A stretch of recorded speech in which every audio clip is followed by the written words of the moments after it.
ഓം ശാന്തി 10-11-2025 പ്രഭാതമുരളി മധുബൻ. മധുരമായ കുട്ടികളെ, 21 ജന്മത്തേക്ക് ബാബയിൽ നിന്ന് സമ്പത്ത് ലഭിക്കുന്നത്ര ശരീരം, മനസ്സ്, ധനത്തിലൂടെ അല്ലെങ്കിൽ മനസ്സാ വാച കർമ്മണ സേവനം ചെയ്യൂ. എന്നാൽ ഒരിക്കലും പരസ്പരം സേവനത്തിൽ അഭിപ്രായ വ്യത്യാസം ഉണ്ടാകരുത്. ചോദ്യം: ഡ്രാമയനുസരിച്ച് ബാബ എന്താണോ സേവനം ചെയ്യിപ്പിക്കുന്നത് അതിന് ഇത്രയും തീവ്രത കൂട്ടാനുള്ള വിധി എന്താണ്? ഉത്തരം: പരസ്പരം ഐക്യമുണ്ടായിരിക്കണം. ഒരിക്കലും ഒരു അപസ്വരവും ഉണ്ടാകരുത്. അഥവാ അപസ്വരങ്ങൾ വന്നാൽ എന്ത് സേവനം ചെയ്യാൻ കഴിയും? അതിനാൽ പരസ്പരം യോജിച്ച് സംഘടന ഉണ്ടാക്കി അഭിപ്രായം സ്വരൂപിക്കൂ. മറ്റുള്ളവർക്ക് സഹായിയാകണം. ബാബ സഹായിയാണ്. എന്നാൽ ധൈര്യമുള്ള കുട്ടികളെ ബാബ സഹായിക്കുന്നു. ഇതിന്റെ അർത്ഥം യഥാർത്ഥമായി മനസ്സിലാക്കി മഹത്തായ കാര്യത്തിൽ സഹായി ആകണം. ഓം ശാന്തി.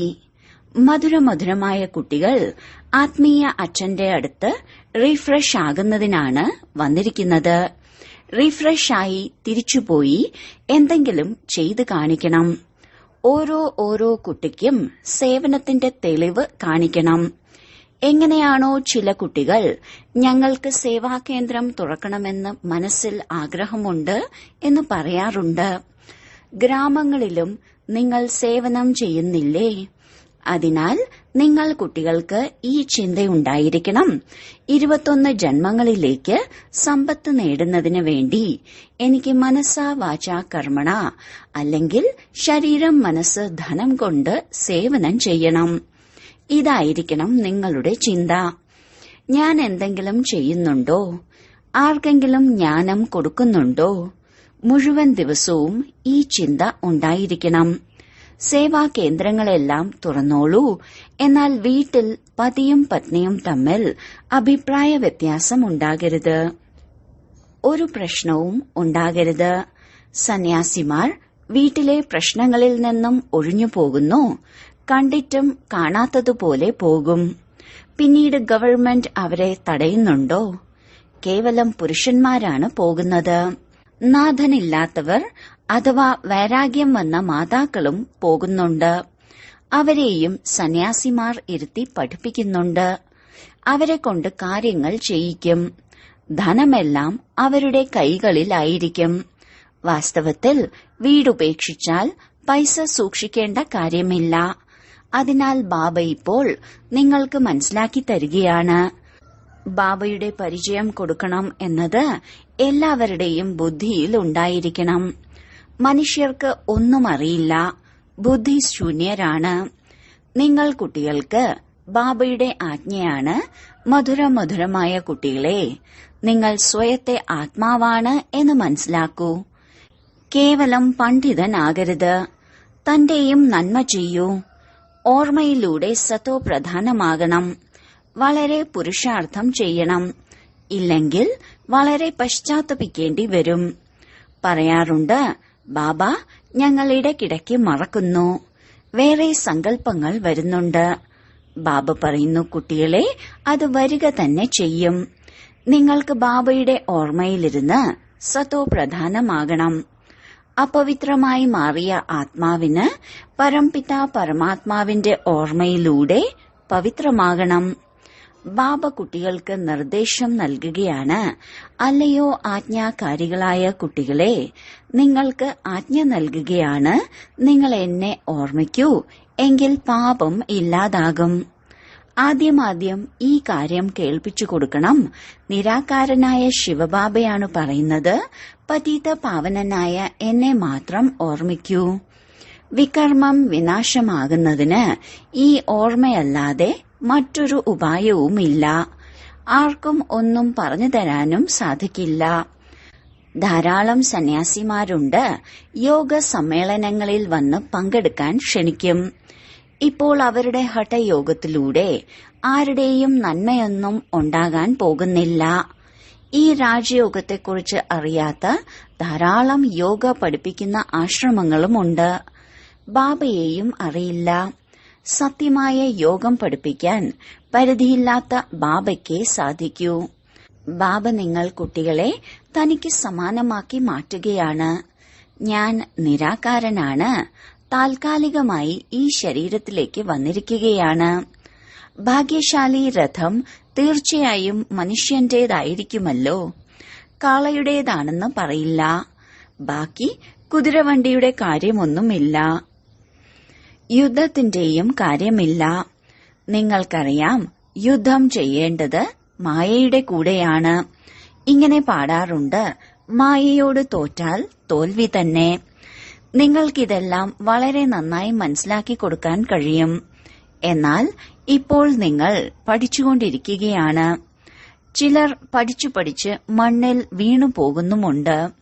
ചിലപ്പോൾ പ്രശ്നങ്ങളുണ്ടാകും. 2 സഹോദരിമാർ പോലും ചേരില്ല. ഉപ്പുവെള്ളമായി മാറുന്നുണ്ട്.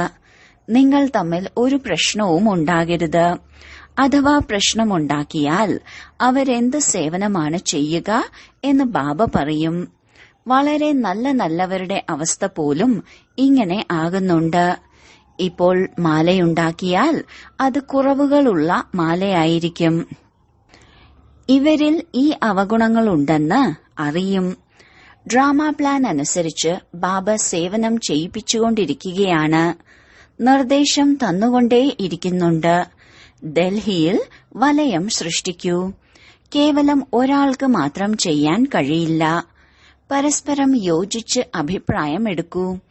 എല്ലാവരും ഒരഭിപ്രായം ഉള്ളവരായിരിക്കണം. ബാബ ഒന്നേ ഉള്ളൂ. എന്നാൽ സഹായികളായ കുട്ടികളെ കൂടാതെ കാര്യങ്ങളൊന്നും ചെയ്യില്ല. നിങ്ങൾ സേവാ കേന്ദ്രങ്ങൾ തുറക്കുന്നുമുണ്ട്. അഭിപ്രായം ചോദിക്കുകയും ചെയ്യുന്നുണ്ട്.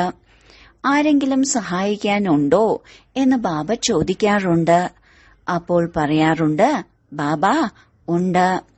അഥവാ സഹായികളില്ലെങ്കിൽ ഒന്നും ചെയ്യാൻ കഴിയില്ല. വീട്ടിലും മിത്രങ്ങളും ബന്ധുക്കളും വരുമല്ലോ.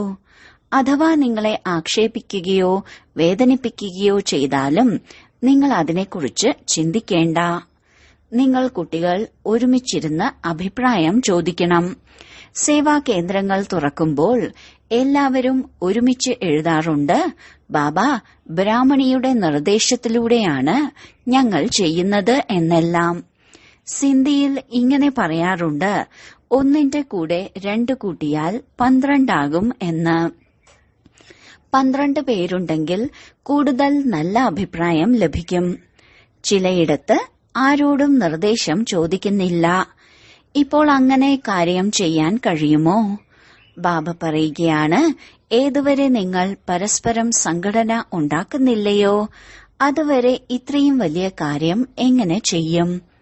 ചെറിയതും വലിയതുമായ കടകളുണ്ടാകുമല്ലോ. പരസ്പരം യോജിച്ച് സംഘടന ഉണ്ടാക്കൂ. ബാബ അങ്ങ് സഹായിക്കൂ എന്നാരും പറയുന്നില്ല. ആദ്യം നിങ്ങൾ സഹായികളെ ഉണ്ടാക്കൂ. ശേഷം ബാബ പറയുന്നു, ധൈര്യമുള്ള കുട്ടിയെ ബാബ സഹായിക്കും. ആദ്യം നിങ്ങൾ സഹായികളെ ഉണ്ടാക്കൂ. ബാബ ഞങ്ങൾ ഇത്രയും ചെയ്യാം, ബാക്കി അങ്ങ് സഹായിക്കൂ. ആദ്യം അങ്ങ് സഹായിക്കൂ എന്ന് പറയരുത്. ധൈര്യമുള്ള കുട്ടികളെ, ഇതിന്റെ അർത്ഥവും ആരും മനസ്സിലാക്കുന്നില്ല. ആദ്യം നിങ്ങൾ കുട്ടികൾക്ക് ധൈര്യം വേണം. ആരെല്ലാം എന്തെല്ലാം സഹായിക്കുന്നുണ്ട്, ഇവർ ഈ സഹായം ചെയ്തു എന്ന കണക്കെഴുതി ബാബയ്ക്ക് കൊടുക്കണം. നിയമമനുസരിച്ച് എഴുതി കൊടുക്കണം. ബാക്കി ഓരോരുത്തരും സെന്റർ തുറക്കാൻ ആഗ്രഹിക്കുന്നു, ഞങ്ങളെ സഹായിക്കൂ എന്ന് പറയുക. അങ്ങനെ ആകരുത്. ഇങ്ങനെ ബാബയ്ക്ക് ഓരോരുത്തർക്കും വേണ്ടി സേവാകേന്ദ്രം തുറക്കാൻ കഴിയുമോ? എന്നാൽ അങ്ങനെ നടക്കുകയില്ല. കമ്മിറ്റി ഉണ്ടാക്കി ഒരുമിച്ച് കൂടണം. നിങ്ങളും നമ്പർ വൈസല്ലേ. ചിലരാണെങ്കിൽ ഒന്നും മനസ്സിലാക്കുന്നില്ല. ചിലരാണെങ്കിൽ വളരെ ഹർഷിതമായി ഇരിക്കുന്നുണ്ട്. ബാബ മനസ്സിലാക്കുന്നുണ്ട്, ഈ ജ്ഞാനം മനസ്സിലാക്കിയ കുട്ടി വളരെ സന്തോഷത്തോടെ ജീവിക്കണം. ഒരാൾ തന്നെയാണ് അച്ഛനും ടീച്ചറും സദ്ഗുരുവുമെങ്കിൽ നിങ്ങൾക്ക് സന്തോഷമുണ്ടായിരിക്കണ്ടേ? ലോകത്തിൽ ആർക്കും ഈ കാര്യങ്ങളൊന്നും അറിയില്ല. ജ്ഞാനസാഗരനും പതിത പാവനനും സർവരുടെയും സദ്ഗതി ദാതാവും ബാബയാണ്. സർവരുടെയും പിതാവ് ഒരാളാണ്. ഇത് മറ്റാരുടെയും ബുദ്ധിയിൽ ഇല്ല. ഇപ്പോൾ നിങ്ങൾ കുട്ടികൾക്കറിയാം, ജ്ഞാനസാഗരനും മുക്തിദാതാവും വഴികാട്ടിയുമെല്ലാം ബാബ തന്നെയാണ്. അതിനാൽ നിങ്ങൾ കുട്ടികൾ ബാബയുടെ നിർദ്ദേശത്തിലൂടെ നടക്കണം. പരസ്പരം ഒരുമിച്ചിരുന്ന് അഭിപ്രായം ചോദിക്കൂ. ചിലവും ചെയ്യണം. ഒരാളുടെ അഭിപ്രായമനുസരിച്ച് മാത്രം ചെയ്യാൻ കഴിയില്ലല്ലോ. എല്ലാവരും സഹായികളാകണം. ഇതിനും ബുദ്ധി വേണം. നിങ്ങൾ കുട്ടികൾ ഓരോ വീടുകളിലും ഈ സന്ദേശം നൽകണം. ചിലർ ചോദിക്കാറുണ്ട്, വിവാഹത്തിൽ പങ്കെടുക്കാൻ ക്ഷണം കിട്ടിയിട്ടുണ്ട്, ഞങ്ങൾ പോകട്ടെ? ബാബ പറയുന്നു, എന്തുകൊണ്ട് പോകാതിരിക്കണം? പൊയ്ക്കൊള്ളൂ. അവിടെ പോയി തന്റെ സേവനം ചെയ്യണം. അനേകരുടെ നന്മ ചെയ്യണം. പ്രഭാഷണവും ചെയ്യാൻ സാധിക്കും. മരണം സമീപത്താണ്. ബാബ പറയുകയാണ്, മനസ്സുകൊണ്ട് എന്നെ മാത്രം ഓർമ്മിക്കൂ. ഇവിടെ എല്ലാവരും പാപാത്മാക്കളാണ്. ബാബയെ പോലും ആക്ഷേപിക്കുന്നവരാണ്. ബാബയിൽ നിന്നും നിങ്ങളുടെ മുഖം തിരിക്കും. ഇങ്ങനെ പറയാറുണ്ട്, വിനാശകാലത്ത് വിപരീത ബുദ്ധി. ആരാണ് പറഞ്ഞത്? ബാബ സ്വയം പറയുന്നു, എന്നോട് ആർക്കും പ്രീതബുദ്ധിയില്ല. വിനാശകാലത്ത് വിപരീത ബുദ്ധിയാണ്. ബാബയെ അറിയുന്നതേയില്ല. ആരാണോ പ്രീതബുദ്ധിയുള്ളവർ, ആരാണോ എന്നെ ഓർമ്മിക്കുന്നത്, അവർക്ക് വിജയമുണ്ടാകും. കേവലം പ്രീതബുദ്ധിയുണ്ട്, എന്നാൽ ഓർമ്മയില്ലെങ്കിൽ ചെറിയ പദവിയെ ലഭിക്കുകയുള്ളൂ. ബാബ കുട്ടികൾക്ക് നിർദ്ദേശം നൽകുകയാണ്, സർവർക്കും സന്ദേശം കൊടുക്കണം എന്നതാണ് മുഖ്യ കാര്യം. ബാബയുടെ ഓർമ്മയിലൂടെ പാവനമായി പാവന ലോകത്തിലെ അധികാരിയാകാൻ സാധിക്കും. ഡ്രാമയനുസരിച്ച് ബാബയ്ക്ക് വൃദ്ധ ശരീരമാണ് ആധാരമാക്കേണ്ടത്. വാനപ്രസ്ഥത്തിലാണ് പ്രവേശിക്കുന്നത്. മനുഷ്യർ വാനപ്രസ്ഥ അവസ്ഥയിലാണ് ഭഗവാനെ കണ്ടുപിടിക്കാൻ പരിശ്രമിക്കുന്നത്. ഭക്തിയിൽ മനസ്സിലാക്കുന്നത്, ജപിക്കുന്നതും തപസ് ചെയ്യുന്നതുമെല്ലാം ഭഗവാനെ കാണുന്നതിനുള്ള വഴിയാണ് എന്നാണ്. കണ്ടുമുട്ടുന്നത് എപ്പോഴാണെന്ന് ആർക്കും അറിയില്ല. ജന്മജന്മാന്തരങ്ങളായി ഭക്തി ചെയ്യുകയായിരുന്നു, എന്നിട്ടും ആർക്കും ഭഗവാനെ ലഭിക്കുന്നില്ല. എപ്പോഴാണോ പഴയ ലോകം പുതുതാക്കി മാറ്റേണ്ടത്, അപ്പോഴേ ബാബ വരികയുള്ളൂ എന്നതും ആർക്കും അറിയില്ല. രചയിതാവ് ബാബ തന്നെയാണ്. എന്നാൽ ത്രിമൂർത്തികളുടെ ചിത്രത്തിൽ ശിവനെ കാണിക്കാറില്ല. ശിവബാബയെ കൂടാതെ ബ്രഹ്മ, വിഷ്ണു, ശങ്കരനെ കാണിക്കുകയാണെങ്കിൽ അത് ആ ചിത്രത്തിന്റെ കറുത്തറുത്തതുപോലെ ആയിരിക്കും. ബാബയുടെ കൂട്ടില്ലാത്തതുകൊണ്ടാണ് ദരിദ്രമായി മാറിയത്. ബാബ പറയുകയാണ്, ഞാൻ വന്ന് നിങ്ങൾ കുട്ടികളെ ധനവാന്മാരാക്കി മാറ്റുകയാണ്. 21 ജന്മങ്ങളിലേക്ക് നിങ്ങൾ ധനവാന്മാരാകും. ഒരു ബുദ്ധിമുട്ടും ഉണ്ടാകില്ല. നിങ്ങളും പറയാറുണ്ട്, ഏതുവരെ ബാബയെ അറിയില്ലായിരുന്നോ അതുവരെ ഞങ്ങളും ദരിദ്രരും തുച്ഛബുദ്ധികളുമായിരുന്നു. പതിത പാവന എന്ന് പറയാറുണ്ട്, എന്നാൽ എപ്പോൾ വരും എന്നത് ആർക്കും അറിയില്ല. പുതിയ ലോകമാണ് പാവനമായ ലോകം. ബാബ എത്ര സഹജമായി മനസ്സിലാക്കി തരുന്നു. ഇപ്പോൾ നിങ്ങളും മനസ്സിലാക്കി കഴിഞ്ഞു, ഞങ്ങൾ ബാബയുടെ കുട്ടികളാണ്. ഞങ്ങൾ തീർച്ചയായും സ്വർഗത്തിന്റെ അധികാരികളാകും. പരിധിയില്ലാത്ത അധികാരി ശിവബാബയാണ്. സുഖത്തിന്റെയും ശാന്തിയുടെയും സമ്പത്ത് തരുന്നതും ബാബയാണ്. സത്യയുഗത്തിൽ സുഖമായിരുന്നു. അപ്പോൾ ബാക്കി എല്ലാ ആത്മാക്കളും ശാന്തിധാമത്തിലായിരിക്കും. ഇപ്പോൾ ഈ കാര്യങ്ങളെല്ലാം നിങ്ങൾ കുട്ടികൾ മനസ്സിലാക്കി. ശിവബാബ വന്നത് എന്തിനാണ്? തീർച്ചയായും പുതിയ ലോകം രചിക്കാൻ. പതിതരെ പാവനമാക്കാനാണ് വന്നിരിക്കുന്നത്. മനുഷ്യർ വളരെയധികം അന്ധകാരത്തിലാണ് ജീവിക്കുന്നത്. ബാബ വളരെ ഉയർന്ന കാര്യമാണ് ചെയ്തിട്ടുണ്ടാവുക. ബാബ പറയുന്നു, ഇതെല്ലാം ഡ്രാമയിൽ അടങ്ങിയതാണ്. ബാബ ഇരുന്ന് നിങ്ങൾ കുട്ടികളെ ഉണർത്തുകയാണ്. എങ്ങനെയാണ് പുതിയ ലോകം വീണ്ടും പഴയതാകുന്നത്?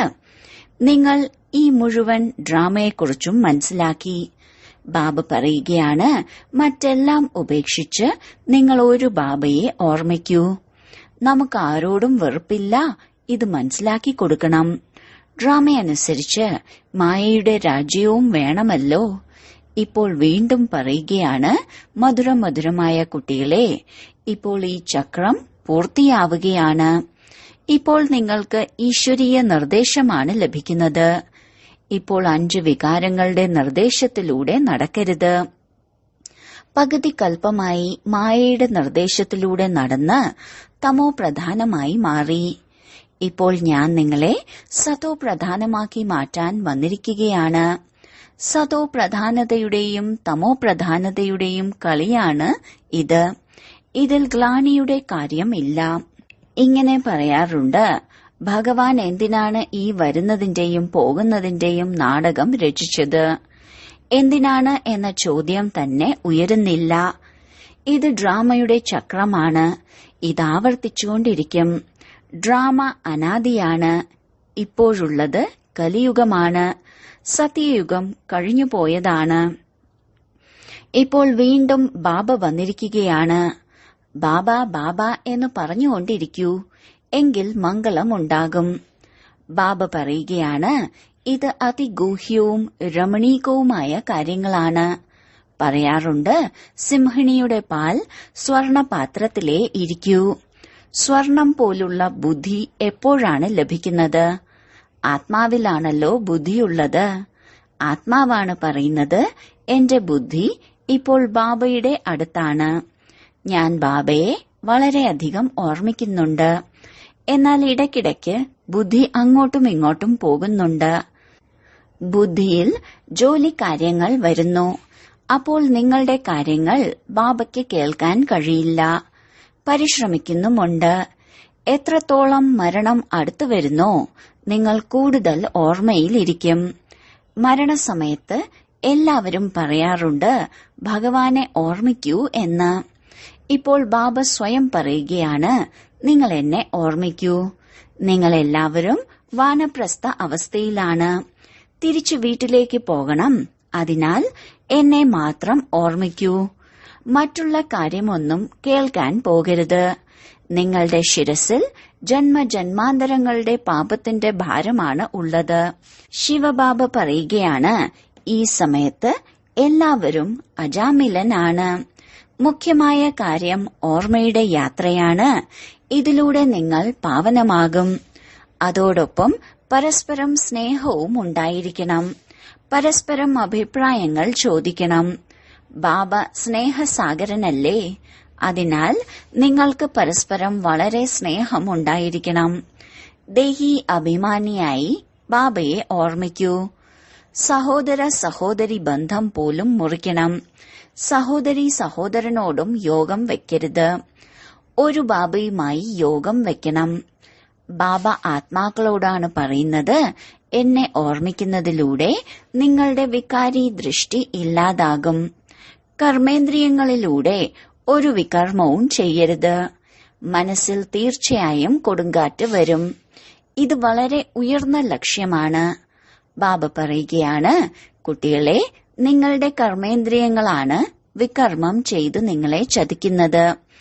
അതിനാൽ വളരെ ജാഗ്രതയോടെ ഇരിക്കണം. അഥവാ തലതിരിഞ്ഞ കർമ്മം ചെയ്താൽ കഴിഞ്ഞു. കയറിയാൽ വൈകുണ്ഠരസം കുടിക്കാം. പരിശ്രമം കൂടാതെ ഒന്നും നടക്കില്ല. വളരെ പരിശ്രമമുണ്ട്. ദേഹസഹിതം ദേഹത്തിന്റെ. ചിലർക്കാണെങ്കിൽ ബന്ധനമൊന്നുമില്ല, എന്നിട്ടും കുടുങ്ങിക്കിടക്കുകയാണ്. ബാബ നൽകിയ ശ്രീമത്തിലൂടെ നടക്കുന്നില്ല.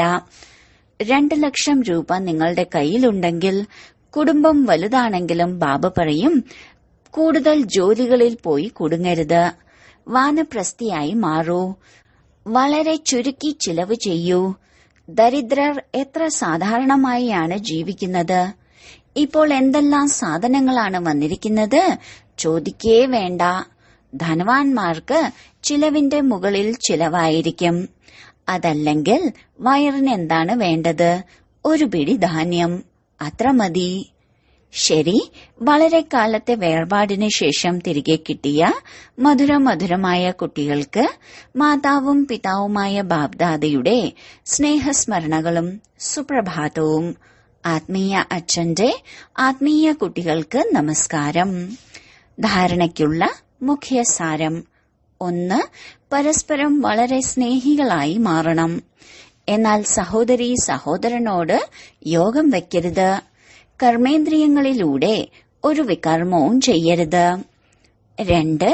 ഒരു ഈശ്വരീയ നിർദ്ദേശത്തിലൂടെ നടന്ന് സതോ പ്രധാനമാകണം. മായയുടെ നിർദ്ദേശം ഉപേക്ഷിക്കണം. പരസ്പരം സംഘടന ഉറപ്പുള്ളതാക്കി മാറ്റണം. പരസ്പരം സഹായികളായി മാറണം.